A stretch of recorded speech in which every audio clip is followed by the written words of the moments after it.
থাকবো না আর বদ্ধ করে দেখবো এবার জগৎটাকে দেখার জন্য সকাল বাসা থেকে ফ্রেশ হয়ে বের হয়ে গেলাম।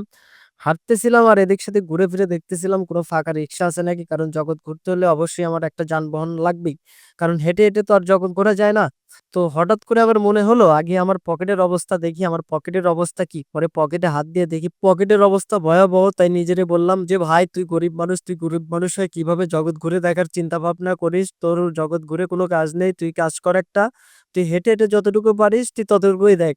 পরে হাঁটা শুরু করে দিলাম। হাঁটতে মনে হলো আমার কিছু একটা খাওয়া উচিত। তাই ভাবলাম যে একটা সিগারেট খাই।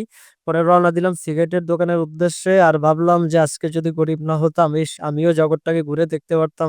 আজ গরিব দেখে জগৎটাকে ঘুরে দেখতে পারলাম না। পরে চলে গেলাম সিগারেটের দোকানে সিগারেট কেনার জন্য। যাওয়ার পরে আমার মনে হলো আমি তো ভদ্র ছেলে, আমি তো সিগারেট খাই না। এগুলো তো পচা ছেলেরা খায়। তাই আমি করলাম কি ওইখান থেকে আবার চলে আসলাম। আসার পরে একটা ফার্মেসিতে ঢুকলাম। ঢোকার পরে ফার্মেসি থেকে ৳২০ দিয়ে ১ পাতা সিবিট কিনলাম। এটা হচ্ছে শরীরের পক্ষেও খুব ভালো। আবার হচ্ছে আমি ভদ্রছেলে যেহেতু আমার সিবিট খাই উচিত।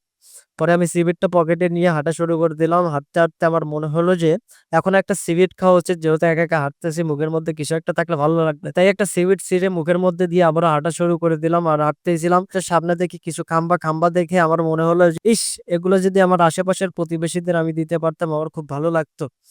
পরে মনে হলো যে একা তো আমার সবগুলো সিবিট খাওয়া সম্ভব না। তাই আমি হচ্ছে হাঁটতে চলে আসলাম বড় ভাইয়ের অফিসে। আসার পরে বড় ভাইরে বললাম, "ভাই আপনার কি অবস্থা? কেমন আছেন আপনি?" ভাই বলল, "আমি ভালো আছি। তোর কি অবস্থা?" আমি বললাম, "আমিও ভালো আছি।" পরে ভাইরে আমার পকেট থেকে সিবিট বের করে দিয়ে বললাম, "ভাই আপনার জন্য সিবিট নিয়ে আসছি।" ভাই তো সিবিট পেয়ে অনেক খুশি। বলল, "তোমাকে ধন্যবাদ। তুমি আমার জন্য ভালো একটা জিনিস নিয়ে আসছো।" আমিও খুশি ভাইকে একটা জিনিস দিয়ে। পরে ভাই আমাকে বলতেছে, "তুমি আমাকে সিবিট দিছো, তোমাকে তো আমার একটা গিফট দিতে হয়।" পরে আমি তো অবাক হয়ে গেলাম। সিবিটের বিনিময়ে আবার কি গিফট দিবা ভাই? পরে ভাই বলতেছে যে, "তুমি একটা নাম্বার উঠাও।" আমি তো অবাক, কার নাম্বার দেয় আমারে? আমি কিসের জন্য নাম্বার উঠাবো? পরে ভাই আমারে ধমক দিয়ে বলতেছে, "আমি বলতেছি উঠাও মানে তুমি উঠাও।" পরে আমি ভাইয়ের ধমক শুনে হচ্ছে নাম্বার উঠানো শুরু করে দিলাম। ভাই 017 কি দিয়ে কি যেন নাম্বার বলল, এগুলোই আমি উঠাইলাম। উঠানোর পরে আমি বাইরে জিজ্ঞেস করলাম যে, "ভাই আপনি যে নাম্বারটা দিলেন, এই নাম্বারটা কার? কিছু তো বললেন না।" পরে ভাই বলতেছে, "বেটা তুই তো আমারে দিলি সিবিট গিফট। এখন তোরে তো আমার কিছু গিফট দিতে হয়।" পরে ভাই বলতেছে, "এটা হচ্ছে আমার শালীর নাম্বার। আমি তোরে আমার শালি গিফট করে দিলাম। তোর মতো ভদ্র ছেলে আমি আর কখনো দেখিনি। তুই আজকে থেকে আমার শালির সাথে কথা বলবি যা।" পরে আমি বাইরে বলতেছিলাম, "ভাই কি কন আপনি? আপনি এত দয়ালু একটা সিগারেটের বিনিময়ে আপনার শালিরে দিয়ে দিলেন।" পরে বলতেছে যে, "আসলে আমি দয়ালু না। তবে তোর এই ভালো ব্যবহার দেখে আমি তোর উপরে সন্তুষ্ট হয়ে গেছি। তুই এত ভালো ছেলে, তুই চাইলে তো একটা সিগারেটও আমাকে গিফট দিতে পারতি। কিন্তু তা না দিয়ে তুই আমাকে সিবিট দিছিস।" পরে আমি বাইরে বললাম যে, "ভাই ঠিক আছে আপনার শালিকে আমি আগলে রাখবো। দোয়া করবেন আমাদের জন্য। আমাদের যেন ১ বছরে একটা ক্রিকেটের টিম হয়ে যায়।"